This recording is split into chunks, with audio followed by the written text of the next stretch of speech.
Mountaineer Nation, let's ride. But Don Nealon's Mountaineers enjoy walking in where angels fear to tread.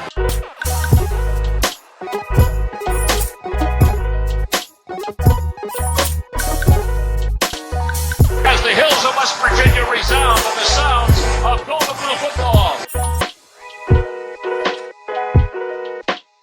Here is Harris in trouble. Stiff arms. The would-be tackler comes down over the 25 to 20. Goes around about it to 15 to 10 to 5. A touchdown, West Virginia. He did it.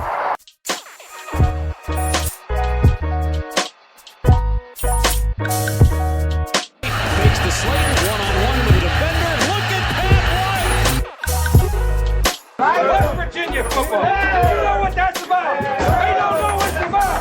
West Virginia football. Put all our tape on. Take the shoes up on time. A little more hair in the helmet. Let them know. Leave no doubt tonight. Leave no doubt tonight. No doubt. They shouldn't have played the old dome boot. It is a great night to be a Mountaineer wherever you may be.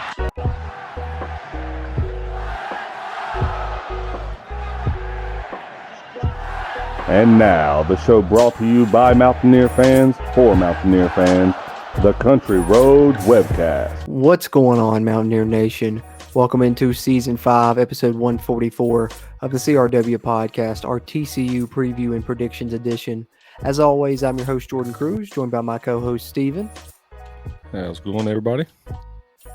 And, of course, we're going to dive in on the Mountaineers' homecoming matchup against the TCU Horned Frogs, the undefeated top 10 ranked in the nation Horned Frogs, top team in the Big 12 coming to Morgantown, and we'll dive in on that matchup as we progress throughout this episode. But before we get into the WVU football game specifically and some Mountaineer football talk, let's dive in on a little off-topic babble.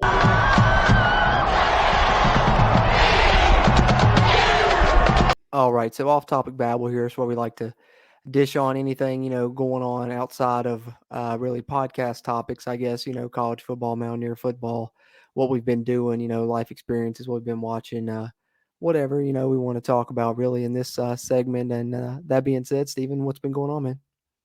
Well, you know me and my shows, man. I've been, trying to catch up and start new shows. I've had a few friends that have been begging me to start Game of Thrones for quite some time now, so I finally got around to starting that one. It's slowly bringing me in, I guess. There was an episode of House of the Dragon that they showed me, and naturally, you watch a show, and so you got to go watch the whole series. Of course. But other than that, got plans, I guess, now to go down to Key West in a few months, so that's exciting. Oh, okay. I see you. But other than that, not too much going on my way. That's what's up, man. That'll be nice. When you going? We're supposed to go in February. I think we're going to push back to May, I believe. I think the date's set better with everybody. But pretty excited. I've never been south of Miami, and that was, of course, whenever I went down there for Clemson, West Virginia. So, oh yeah, it's beautiful, man. It's beautiful down there, for sure. That'll be a good time. Yeah, I'm excited. Yeah, man. I feel that. Yeah, Game of Thrones, man. I don't know. See, I literally have tried probably at least 3-4 different times, maybe even 5, to try and watch it. I just couldn't get past like the first or second episode. I don't know. I guess it's just like, I think it's a personal taste thing, because I know it's like a great show if I could get myself into it. But something about the medieval time, I've never really just been able to get into much from that period, really, I guess. It's kind of it's strange because not really that it's the same time period or anything, but I've always enjoyed anything in the past like that precedes my life. So like anything I feel that's that, set me behind that point, I've always found a fascination with, no matter what time period it may be. So I don't know. That's true. I'm like that for the most part. That's really why I like the movie, if you've ever seen it, The Count of Monte Cristo. That's also a really good movie. Oh yeah, classic. I love that one. Absolute classic. Yeah, absolutely. Yeah, I feel you though, talking about like one episode just getting you into it, because like that's what happened to me with Sons of Anarchy. I'd literally never seen the show, and it was like in its last season, like the 7th season, and I think one of our friends, Mikey, got me to watch it. Actually, I think that's who it was. And I started watching it, and I watched the whole 7th season. Never seen any, didn't really know too much what was going on, but it was still awesome, even that. So then went back and watched it like all the way through from the first season, and it instantly became like my favorite show of all time. Still is. I've rewatched that show probably like 5 or 6 times. So yeah, Game of Thrones maybe end up being one of your favorites then, because I know that's how I got into that show. It was like coming in late and then going back. Yeah, no doubt. That's another show actually that some people have been trying to get me to watch is Oh Sons man, of you got Anarchy. to. But Oh, it's amazing. I think I would enjoy it once I got into it. Kind of sort of like I did with Breaking Bad. Didn't really like it at Right. first, then loved it as I got more into it. But I don't know. There's something about biker gangs. I've just never been. Yeah, I wouldn't have thought I never would been have into. either, but I don't know. It hooks you, man. It's really good. Like the writing's stellar, and the way, especially like once you get into it, the way it develops from like the beginning to the end, how Kurt Sutter like tied everything all together. You could tell he like had a plan for the show from the start, and that's why he only did like 7 seasons, because he already knew what he was going to do with it, and it was good, man. I do love it, man. It's Well, special. I'm a fan of creative vision of over anything in film, so Oh yeah. I might have to Oh give yeah, that a for try. sure. Have to check it out, man. You'll do it. Do Yeah, it. man. Definitely. That's the next one after Game of Thrones. You'll have to have to check it out for sure. Yeah, I'll put that in the queue. Yeah, there you go. There you go. Yeah, definitely do it. Definitely do it. Yeah, I don't think I've really watched anything this past week really too much. I guess I've been working a lot this past week, but I'm definitely gonna hopefully in the next few days start watching, Halloween. I'm gonna run through the marathon, watch them all 13, the first one through the 13th one. Gotta do it. Halloween coming up. Mountaineers playing on Halloween weekend this year, so I'm gonna do that. And I've been trying to get some fall movies in. I usually when I go to sleep at night, I'll throw something on TV that I've already seen before, since I know I'm going to fall asleep anyway. So I've just been trying to throw on some fall stuff. I've thrown on like I know one night Jada wanted to throw on that Halloween Town, had that on there. Beetlejuice, Getting ready to had say a it on joke there. about that. Yeah, I was going to say, Beetlejuice you're on watching there. Halloween, and I'm over here watching Halloween Town. Right. Beetlejuice, Hocus Pocus one night. What else was on there? The Frighteners with Michael J. Fox. That was a good one from the 80s. So I haven't really been watching too many new things. I want to get to see Black Adam. I know that came out. Haven't got to watch it yet. But one thing that did break that I was excited about is a couple things, really, because, I love DC, big DC guy, especially Superman, and Henry Cavill officially confirmed coming back as Superman. Man of Steel 2 probably in the works. Man of Steel, maybe my all-time favorite film. It's definitely top 3. So I'm super excited to see that come back. And then James Gunn, that made Guardians of the Galaxy and then made the new Suicide Squad movie and the Peacemaker series. He is named the head of DC Studios, the newly filmed DC Studios, with the new head they have at Warner Brothers. So yeah, hopefully some good new things coming from DC. So we'll see how Black Adam was, but Henry Cavill coming back and James Gunn taking over. So I'm hyped for DC. So I definitely want to go check out Black Adam. That's pretty much what's on the agenda for me. Fall movies and getting excited for some DC Comics products, I guess. Yeah, I've really been wanting to see that Black Adam too. But Yeah. I want to say, isn't Henry Cavill like the most perfect embodiment of Superman? Dude, at least like in the face. Man, I was gonna be so upset if he didn't come back. He's like tailor made, like he was born to play that role, dude. No doubt, man. No doubt. I didn't realize that the guy that was directing the Peacemaker movies and a couple of those others, that was the same one that directed the Guardians of the Galaxy movies. Yeah, I never and he's realized still that. doing the Guardians of the Galaxy 3. Oh, speaking of, did you Nice. see they're having that Guardians of the Galaxy Christmas special? The trailer just dropped today or Yeah. yesterday one. It's coming out on It's Disney gonna be like Plus a like the end of 55-minute or November. so. Yeah, it's supposed to lead into the Guardians of the Galaxy 3. It looked pretty funny. They're going to go try and get Kevin Bacon for Star-Lord, since he loves Footloose. They come to Earth and Nice. try and kidnap Kevin Bacon for him for a Christmas present. I like that. I like I was that. like, yeah, I seen the like trailer today. anything Guardians of the Galaxy. I think I wouldn't say that they're my favorite in the MCU, but It's just that the comedy's great. They got some of my favorite scenes in all of the movies are from those movies, just because of the comic relief. And I love when they bring comic relief into the MCU, and that's also what I loved about Peacemaker. Yeah, Peacemaker was so funny. That's one of the funniest shows I've seen, because you don't really get many comedies nowadays anymore. They just don't make them anymore, because any joke you make offends somebody or something. So they just you hardly get any comedies anymore, especially there's rated R ones. So that's why I love Peacemaker. I was like, we don't really get stuff like this anymore. Yeah, people don't really get too edgy anymore with No, things. and very rarely do you see it anymore. Not as often as you did when we were growing up. In the 90s, it was all the time. Early 2000s, for sure, it was all the time.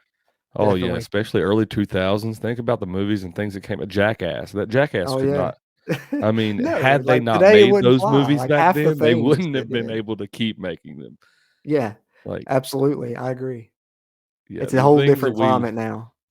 The things that we got to grow up with, man, what a time to be alive. I'll just say That's that. why we're always so nostalgic for like the old properties. That's why we see so many reboots and stuff. Because like, I don't know, stuff was better back then, in my opinion. But I guess that's us getting old. I guess that's how everybody feels once you get old. You're like, oh man, in my day it was so much different, so much better. Which I mean, like you've noticed that over generations. Like I noticed that once when we were growing up, like when adults were our age, when we were the kids, I would notice them. They're like, well, you guys are just playing with toys that came out and they re-released them. Yeah. And I'm like, what? It always like history repeats itself always. It does, man. It's crazy. It's crazy. Oh, speaking of history repeating itself, and we're talking MCU. Did you see the Ant-Man trailer? They dropped that too. That's made me think of that as well. Another thing I needed to watch. I watched the Black Panther 2 trailer though. I did see that. You need to check that because you seen Loki, right? Yeah, oh yeah, absolutely. That's my favorite series in the MCU. The dude that shows up in Loki, he's in the Ant-Man trailer, and he's Kang, like because that was a variant of Kang that was in Loki, and so Kang the Conqueror is in the trailer for Ant-Man, and like he's going to be the next big villain there, for like Avengers, the Kang Dynasty and stuff before they go into Secret Wars. Kang that's in Loki isn't the Kang that's going to end up being. Yeah, that's a different variant. Yeah, like the one that they show in the Ant-Man trailer looks different and stuff. He's got the scars on his face and everything, just like the Kang from the comics and stuff. Bro, I'm so excited. I'm just as excited for that as I was for the evil Doctor Strange. The MCU is about to kick up. I mean, like I said, good stuff coming from DC, but that's further down the road. MCU's like coming soon. Got Ant-Man coming soon. Black Panther's like 2 weeks away, so. Definitely some good.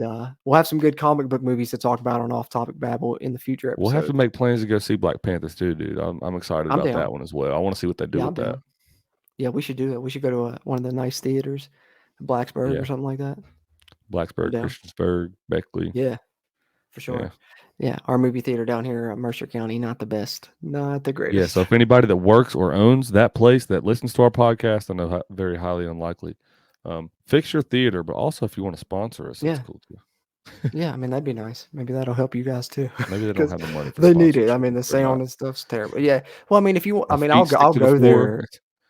I'll go there on more just because it's convenient. But if I have the opportunity, I'm going Beckley, Christiansburg, Blacksburg, anywhere else really. Just because it's that. Yeah, it's that. I don't think I've been back to Bluefield in like 2, maybe 3 years. It's been maybe longer. I don't blame you. I don't blame you at all. No. It's not a fun time. No. Well, we're off the rails, dude, like always. Oh yeah, we're not anywhere close to Mountaineer Football right now. Hey man, we're just all over. You know how we do, but hey, that's hopefully what our viewers enjoy this stuff. Hey, there's a place for everything for sure. I think. What is there to talk about Mountaineer Football? That's what I want to know, Cruzy. Hey, is there anything? We can. There's some Mountaineer things we can talk about. And speaking of, great segue right into Mountaineer news.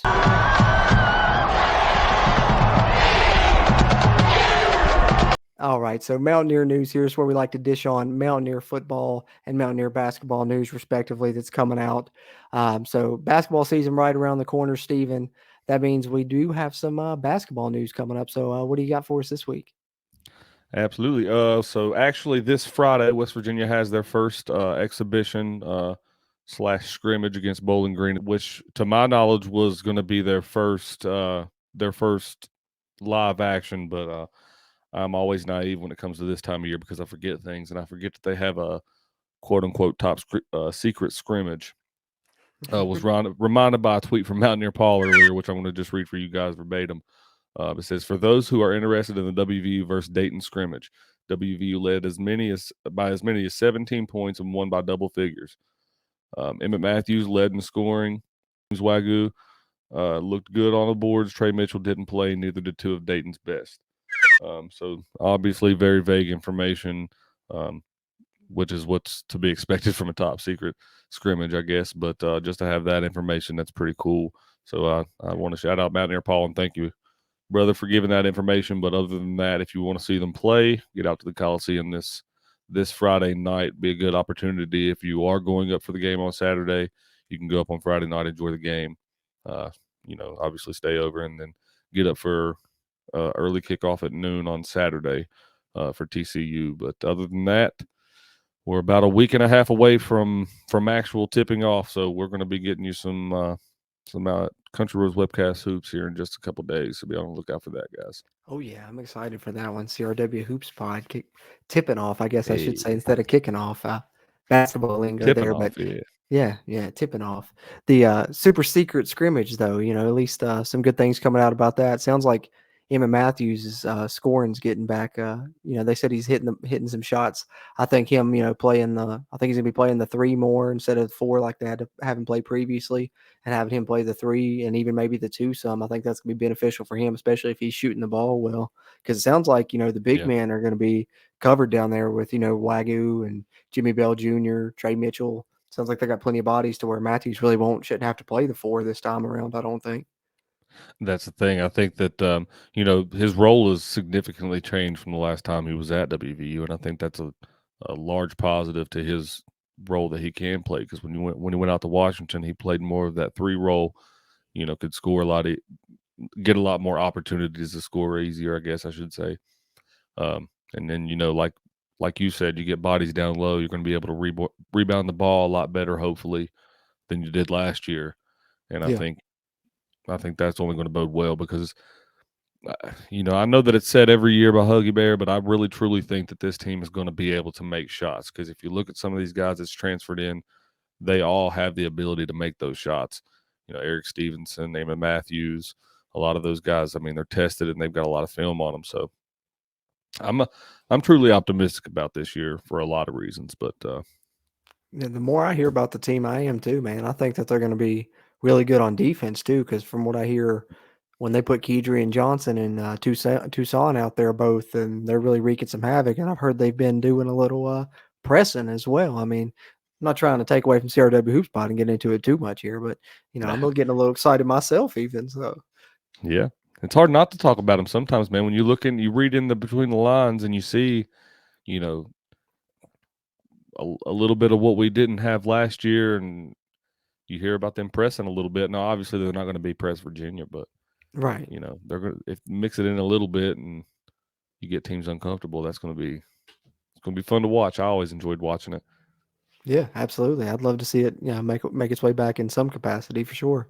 So, I guess we won't get too much further down that road, but to hear more, discussion on that, be on the lookout for the CRW Hoops Pod coming in, Absolutely. next week or so probably. So be on the lookout for that. And that being said, I guess it's my turn to dive in on some Mountaineer football news. All right. So one of the main things I guess to talk about football news wise is the injury bug. We all know West Virginia was hit with it hard. They were struggling with it a little bit going into the game against Texas Tech, and then really was hit with it even harder in that game. And they're going to be a little shorthanded for this contest against TCU, to say the least, I think. So as far as the injury report, left tackle Wyatt Milam, questionable, but they're thinking he's probably going to be able to play. Running backs, Tony Mathis is going to be out for this game. Won't see him. Justin Johnson, questionable, may not play as well. So you're definitely looking at CJ Donaldson starting, maybe Justin Johnson backing him up if he can get healthy in time. If not, Jalen Anderson is also dressing, so we may get to see Jalen Anderson get his first action in a regular season game as a Mountaineer, the redshirt freshman running back there, a 4-star recruit out of Ohio, pretty big running back recruit when he came in. And there's been questions about, where he's been and stuff. Well, he's got a chance now to hopefully step up and make some plays and get a chance to play there with Justin Johnson and CJ Donaldson, or at least with CJ Donaldson. We'll see what happens with Justin Johnson, but it's going to be interesting to see what happens in the Mountaineer backfield with Tony Mathis out and Justin Johnson questionable. Also on the offensive line, I said Wyatt Milam, questionable, but they're hoping he will play. James Committer will be out again for this game, so missing your left guard and possibly your left tackle. Defensively, cornerback Charles Woods, questionable, but he's going to be available. Still not going to play a full, game. They're going to only play him a few plays.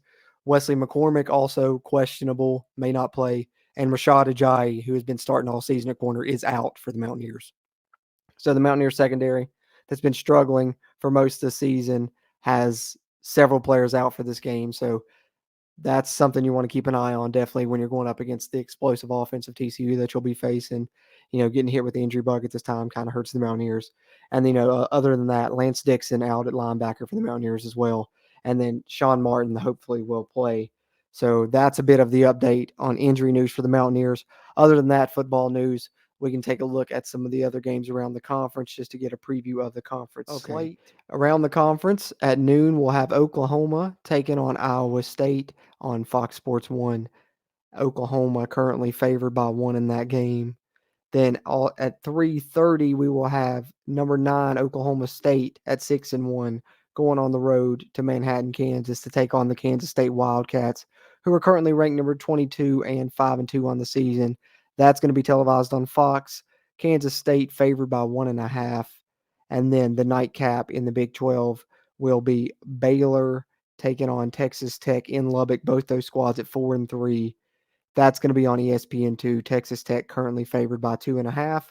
And then, of course, you've got the game at hand here that we're going to dive in on in a preview briefly, and that is number 7 in the country, TCU, at 7-0, coming into Morgantown for the Mountaineers' homecoming game.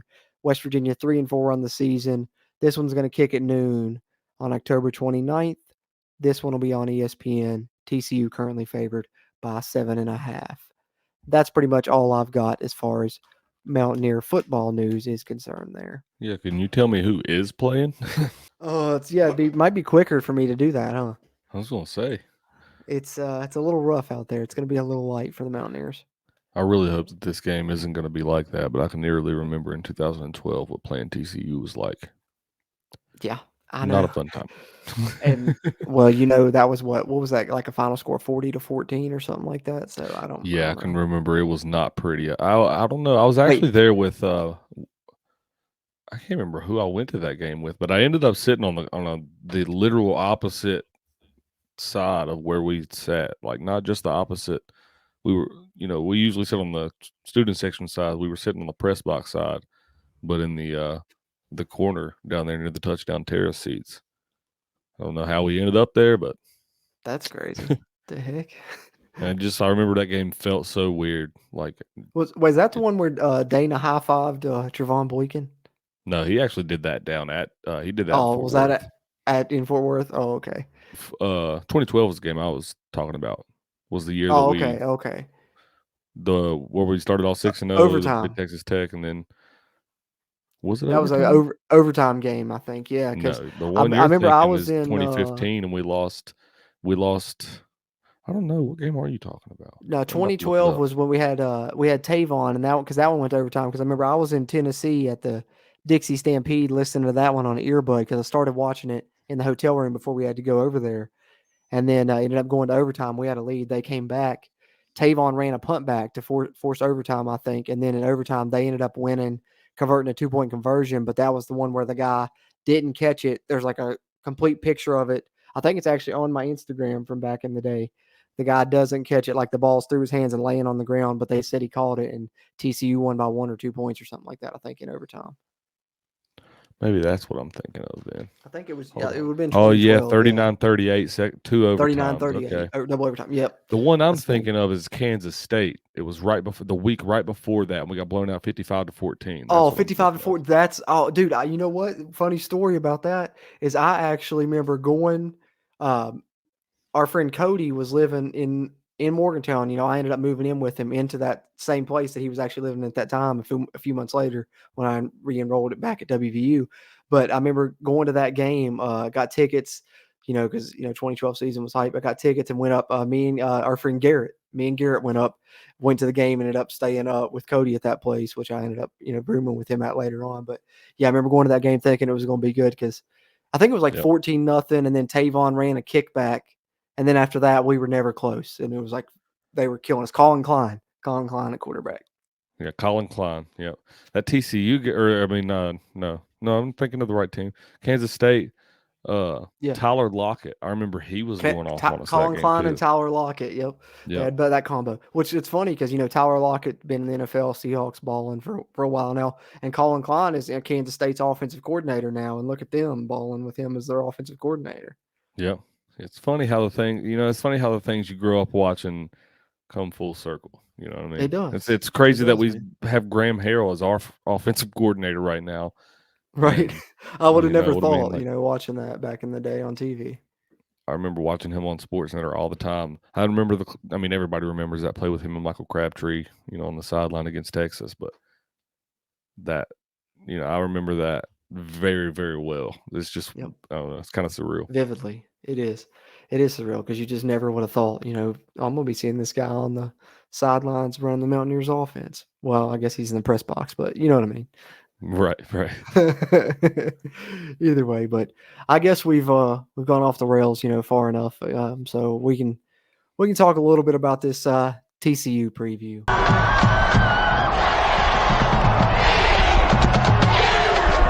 I guess let's start on the side that probably will have the least to say about, and that's the West Virginia defense going up against the TCU offense. I mean, this TCU offense been one of the best in the country all season. Garrett Riley, brother of Lincoln Riley, is running it, doing a great job under first-year head coach Sonny Dykes. Max Duggan took over at quarterback. Chandler Morris, the transfer from Oklahoma, I believe is where he came from, actually won their starting job to start the season. He ends up going out. Max Duggan takes over, and I think the offense even took off even more when Duggan took back over, and it's a different Max Duggan than what we've seen in the past. In the past, you knew that he had the speed and could hurt you with his feet, but his passing has really been on point this season, already almost 2,000 yards. Their running back, Kendrell Miller, has been one of the best in the country as well. They've been running the football well, passing the football well. And then wide receiver, they have NFL talent, Quentin Johnston, underrated, maybe the best in the conference, one of the best receivers in college football, in my opinion. You've seen him have multiple 200-yard games throughout his career with, 15 catches, games like that, just insane things. And they can just feed him, and they have weapons all around. Darius Davis is super fast. He helps them on special teams, but he's in the slot on offense, and if he catches it in space, he can burn you as well. So that being said, that's enough. That's just a little 2-minute spiel about the TCU offense, and you can tell how dangerous it is. That being said, do we have to keep going? Earlier. Right. This hurts. That with the injury information earlier, do you see the Mountaineers being able to come up with any type of plan defensively to slow this TCU offense down at all, or at least force some turnovers this time? I don't know. Mountaineer magic on, it's at home on homecoming. It's in Morgantown on homecoming. I don't know, Steven. I really don't know. I want to tell you that West Virginia is going to be competitive, but my true gut feeling feels like they're just going to come out and lay over because, half of our roster's on, game time decision or not being able to dress. So it's really hard to tell and gauge this team right now because last week's performance was one of the lowest efforts I've ever seen in my life and watching Division I football. So I think if we come out and we show some effort and, we catch lightning in a bottle at a certain point between, late in the second quarter, somewhere between late in the second quarter to the beginning of the fourth quarter. Because if you don't at that point, or at least keep it within a close game, you're not going to have a chance, not against this offense. Not with the way this defense is played. I agree. I was about to say, I really don't know what else to add except, for what you just said. I think we pretty much touched on the basis of, the Mountaineer defense versus TCU offense. They've got their work cut out for them. This is, we've seen this defense struggle, and this is the toughest offense they faced yet. God, I hope the Mountaineer crowd shows up on Saturday, which who knows what that's going to look like. Hopefully people will show up this time because, you got a top 10 team coming. Fingers crossed they do, because that's the one thing the Mountaineers maybe can, hopefully rely on is a loud crowd, maybe get them rattled a little bit or something, because like you said, I just don't know what else to rely on at this point with this defense. So, well, I'll go ahead and take that as a jump into what my key to victory is. I'll go ahead and give it to you early. Okay. It's not from the team. I think that the crowd engagement will play a major factor in the key to victory. I think I don't mean to be so pessimistic, but I think that's honestly the only chance we really have at having an upset is just having not really so much the crowd, but the advantage of playing at home and having a loud crowd. So hopefully they do show up. I will be there. Hopefully. Go to the game if you have the opportunity, Mountaineer Nation. Do it. Yes, I know please do. things are down now, but we still got to root the Mountaineers on, and who knows? You could be the difference. You never know. To whenever we do win the national championship one day, be able to, man, I was there in 2022. We wasn't winning nothing. So Yeah, I love we fake wasn't fans that winning just came out nothing. of the woodwork. And TCU was running all up and down the field, and I stayed off work. I'm just kidding. Yeah. I'm just kidding. They may not. I'm just kidding. And I stayed all for it. Well, I stayed for a quarter and a half. No, hopefully not. Hopefully not. It's jokes, guys. We're just kidding. Jokes. We got faith. It's just the Mountaineers have had a tough time on defense, and then they've got a lot of injuries on that defense that they've struggled with going up against one of the toughest offenses in the country. So we're hopeful, but we don't want to be naive either. So, just joking around. But having said that, let's flip it over to the other side where the Mountaineers may have a chance, hopefully, as long as they don't, make the performance that they put on against Texas Tech become the norm. And that is the Mountaineer offense against the TCU defense. That's where TCU has struggled a bit more this season, is defensively. So what do you think here, Steven? Do you think the Mountaineers got a chance to turn it around? I know they're going to be missing Tony Mathis, possibly Justin Johnson, missing James Gamitter on the offensive line. But do you think they still have enough to be able to make some plays and at least maybe make this a shootout with TCU and stay in this game? I think offensively, I think you may still have enough weapons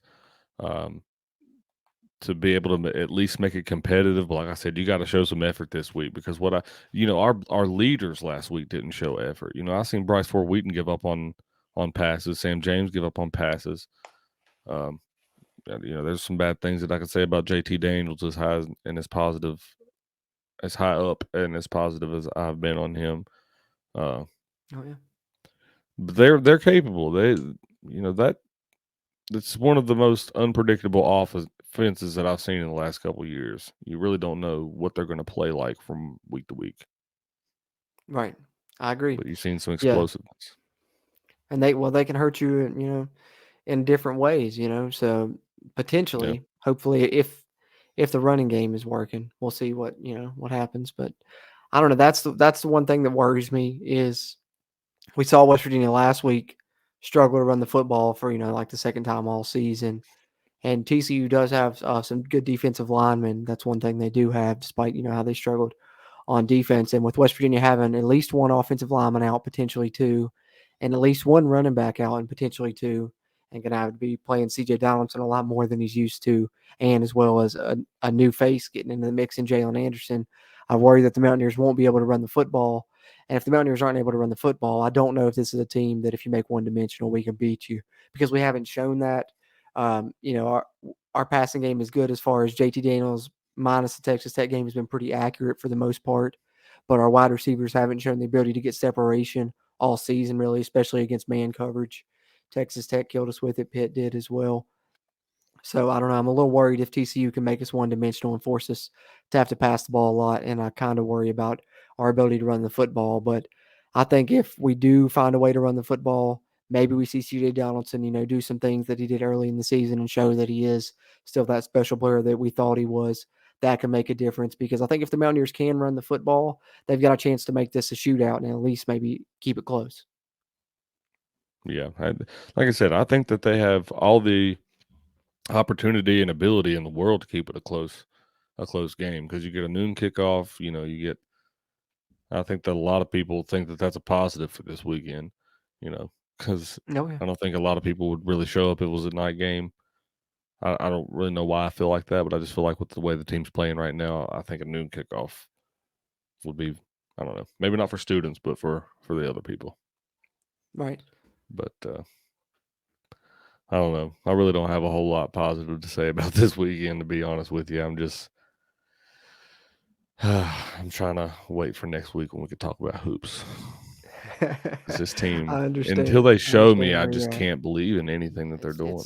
It's tough right now. So I mean, I'm right there with you. But like I said, we're gonna watch every second of it and hope for the best. And like we said, we think if the Mountaineers offense can perform, they got a chance to keep it close. But let's find out just how close we think the Mountaineers may or may not be able to keep it as we transition into our final segment here this week, our key to victory and score predictions for the game against TCU.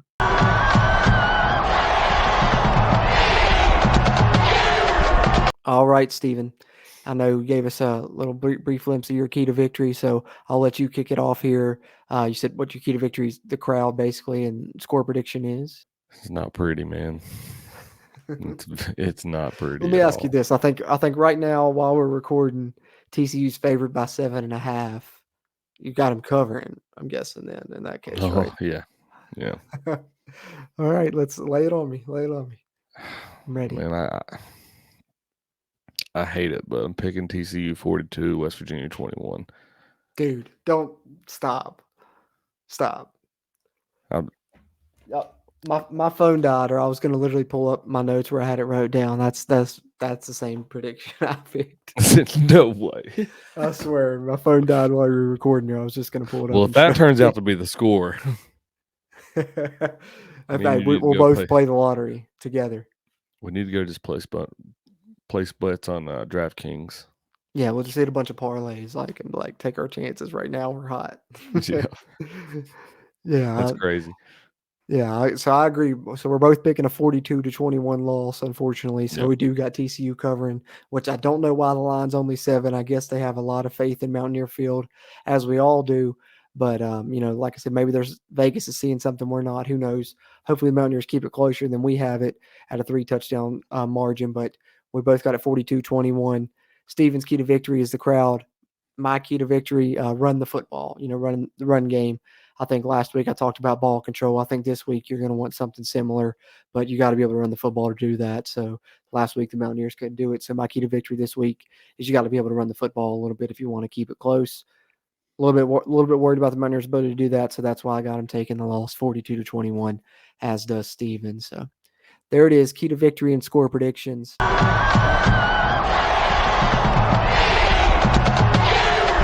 We will get ready to wrap it up here on Season 5, Episode 144 of the CRW Pod momentarily. But before we do, I want to remind you guys that are tuning in here, whether you're tuning into the video version on the Country Roads Webcast channel or on the WV Sports Now channel that you can find there on WVSportsNow.com, where you can now find us as we are a part of their podcast network there on the Sports Now family and networks, and super appreciative of them. Whichever version of the video version there you're tuning into on YouTube, we appreciate you doing so. While you're in here, before you head out, would you scroll down, hit that thumbs up, give us that like. That'll help this video's performance and future videos performances as well. And if you haven't already, hit that subscribe button. Helps us, helps you, helps get more of this Mountaineer football content out to Mountaineer Nation. And if you're listening on the audio side, you can find us on any podcast platform you like. But if you're listening on Apple Podcasts, do us a favor and leave us a rating. That really helps us there. But before we get out of here, Steven, I guess, we've talked a little off-topic Babble. We even talked a little Mountaineer basketball here and there. And then, of course, briefly previewed this matchup before, giving some of our predictions, which we actually both share, shockingly. Promise we didn't talk about that beforehand, but having said that. Absolutely unplanned. No, absolutely, completely unplanned. Any other thing you want to touch on? Any topics that we missed? Any final thoughts of anything before we close out this episode of the CRW Pod? When does West Virginia Rifles start? Hey, that's what we need to be looking into. Hey, I think that we could be like the revolutionaries of getting to a hype stage. What if in the future that's what everybody we built a big huge stadium for West Virginia Rifle, and we're like the Bama of the country. We are. It just doesn't have to. We just got to get the following up. That's all we got to do. Yeah. We're already a dynasty. We're already a dynasty of rifle. We just got to get the following of rifle to where we have 60,000 people in a stadium watching us win a rifle national championship. And everyone is talking about on their podcast rifle and not Mountaineer football. And then we'll all be super happy. And then we'll all be happy people, and we'll all live happy lives, and everything will be great. I think we can do it. It's not that far of a pipe dream. Man, I don't know the first thing about rifle. I know how to shoot one. I've shot one time. Score. I don't know how to keep Yeah. score at all. I was about to say I would like to check that out and learn the scoring system and stuff and figure it out and everything because that is something I could cheer in that I know we're probably going to win in. So at least that's one thing. Well, maybe we should try to find people at WVU to give us lessons. Hey, you never Those are know. world-class Olympians, buddy. Yeah. Well, I guess there is one little talking point we could bring up if you would like to touch on it. There's some rumors swirling around the past couple days. Have you seen these rumors? I have seen these rumors. And well, I mean, I don't know what to make of them because some sources I was like, I don't know about that, but then when I read into those sources, I was like, that is interesting what they found, and then I seen it from more what I would say heard it from more reliable sources that I trust, that being Coos for one. He's said he's heard it from some other people, and then it was also on the 247 pay board as well. So I don't know. It's one of those things almost that makes you think. What they say, the old saying is, where there's smoke, there's fire. So who knows? But I don't know, man. It's interesting because that's one side of the coin. And then the other side of the coin that I've been hearing is that there's no chance that there will be a new coach on the sidelines in Morgantown next season. I know somebody said even Greg Hunter said that that's what he thought on Sportsline. So I don't know. There's two camps right now. There's the camp of Neil Brown's going to still be West Virginia's coach in 2023 no matter what. And then there's this camp that's hearing, that seems to be a larger camp that's hearing these rumors, from multiple sources about a man whose name rhymes with Shmoo Shmeeves. Yeah. I think I know who you're talking about. Yeah. The guy, Blue Knees. Yeah. That guy. Yeah. Fruhees. Yeah. Yeah. Man, I don't know. I really don't know what camp to be. I obviously think that we should go in a different direction by this point because our team, I mean, we don't get draft picks. Why are we tanking? Because that's obviously what happened last week at Texas Tech. There was absolutely no effort for all of the storylines that played into that game. And so I think we should go in a different direction. I honestly don't know that much about Hugh Freeze other than what me and you have talked about, right, off air and everything. So I need to learn a little bit more about him to get a better idea. But I also, I think too often in these coaching searches that people go for a guy too early, which I get it. You got to get a guy on the sidelines. You got to have him there to build, quote unquote culture and things of that nature and get his system in place and everything. But I don't want it to be a rushed process for West Virginia because I think that this next hire, as important of a hire as Neil Brown was, the next hire I think is going to be the most crucial in the history of WVU football because I've said it multiple times. We are in a very pivotal time, in college athletics as a whole, not just football. So I think that these next at least 5 to 10 years are going to be let's just say 5, 6, 7 years are going to be very crucial. Mm-hmm. Yeah, well said. Definitely, this is where you want to get it together. You got to start winning and start winning quick. So you got to hope that maybe you hit this higher and you can turn it around in like 2 years. You gotta have that quick turnaround this time with this hire. So you really need to nail it if you are going to go that way. But follow-up question. So I'm guessing you're thinking, in your opinion, it's probably the Hugh Freeze rumor is more likely to be true, in your opinion, than you think the people that are saying Neil Brown will be West Virginia's coach in 2023. So which is more likely to you? The Hugh Freeze rumor comes true or Neil Brown's West Virginia's coach in 2023? I think or that neither. If West Virginia, man, see that's something I'm not too confident on either side of that either because West Virginia just doesn't seem like they're too confident in wanting to get rid of him. They're still, I think they believe that he can turn it around next season as bad as this season's gone. I don't. You don't hear a lot from our athletic department, which is it's worrisome to a point because Here's the thing, though, that like just looking at it, like if I was to take a step back, because I know right now we're kind of like worried if it continues this way, what if they don't? But we do got to remember Shane Lyons did come out with a statement, that was pretty much like almost read to me Get it like a together warning or to get Neil out. Brown, get it together, or yeah. So if after said statement you only win like one more game and we don't win anymore, then to me, even though it feels like they may not do something at that point, how can you not? Yeah, and I think that, obviously the elephant in the room is the contract buyout. They don't want to pay that much money to for him to not be on the sideline. And so Right. you want to obviously wait as long as possible to get that buyout down. But can West Virginia afford one more year? I mean, I think about that. You're going to have to go and get the perfect hire. If it doesn't work out, which is most likely the case, you're going to have to go and get the most perfect hire, which, who's going to be in the coaching carousel next year? West Virginia doesn't know, no one knows. Right. So, I mean, I think you're better off, in my opinion. I think we're naive as Mountaineer fans. I know that we're not the most illustrious or profitable program in the country, but I think that West Virginia does have money to play with since joining this conference. And not play with isn't the right word, but money to work with. Mm-hmm. And I think that they need to put their money in a little bit more strategic places, Yeah. I'm a little bit on the fence, like as far I don't really know. I don't want to pretend to know what's going to happen in the future, but I definitely am always intrigued by the rumors, like especially like coaching searches Yeah. and stuff like that. Once it starts going down, I'll be on the Football Scoop website every day, seeing who we're targeting for this position coach, that position coach, and stuff. If it ever does go down.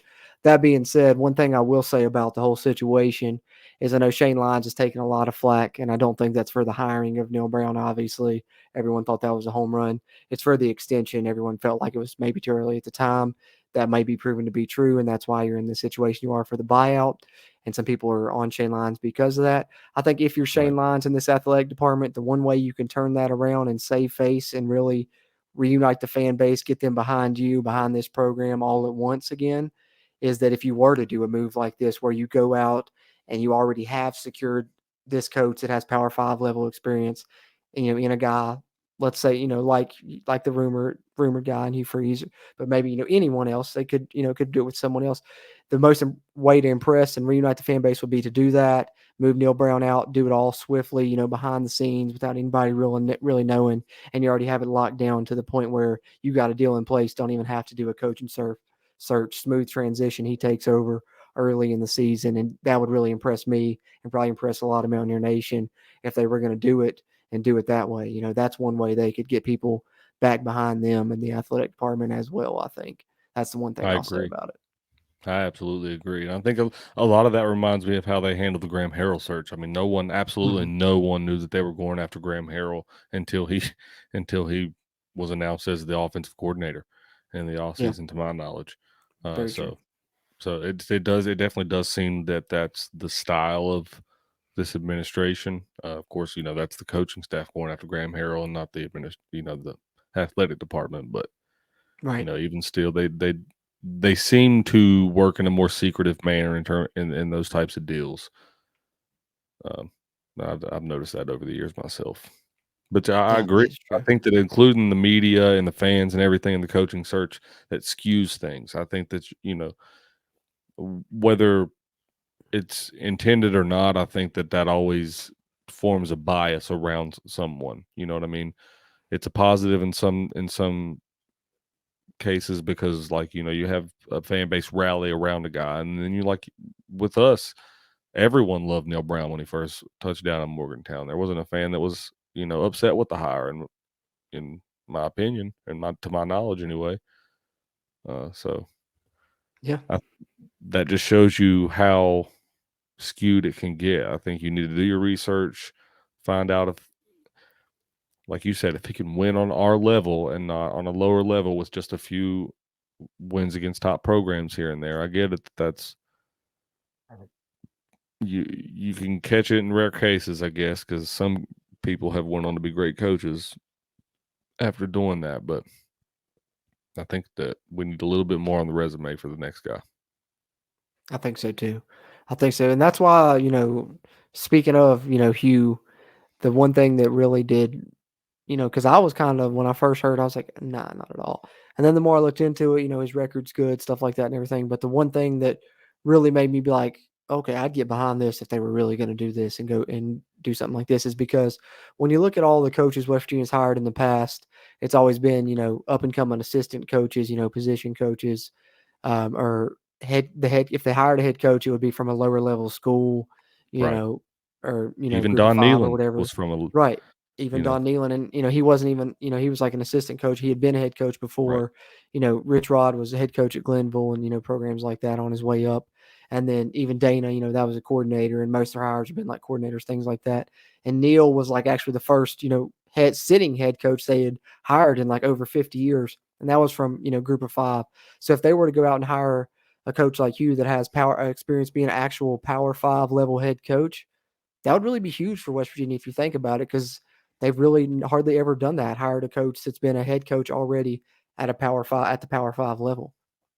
Yeah, and that's, when you put it like that, I honestly, never have really sit down and thought about it that way.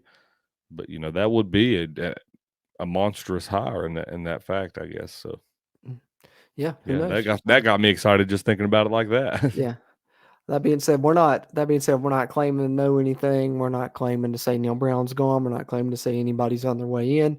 We're just speculating on rumors. It's podcast. That's what's fun to do, is speculate on the news and rumors and just talk about it. And that's all we're doing, just having a little conversation and kind of giving our opinions a little bit. But let us know in the comments what you guys think about it, about the rumors, about this matchup with TCU. Drop your score predictions in the comments if you like. Really appreciate you guys tuning in here on the video side of Season 5, Episode 144 of the CRW Podcast, our TCU Preview and Predictions edition. And if you're listening on the audio side as well, we appreciate you there on any podcast platform you're tuned into. And if you're on Apple Podcasts, leave us a rating before you get done listening. That will really help us out. And on the video side, before you head out, whether you're on our channel or the WV Sports Now channel, found there at wvsportsnow.com, give this video a like and subscribe to the channel if you haven't already. Having said that, as always, I'm Jordan Cruz for Steven. Until next time, let's go Mountaineers. If you really want to know, then come on, let's go. Take a stroll down those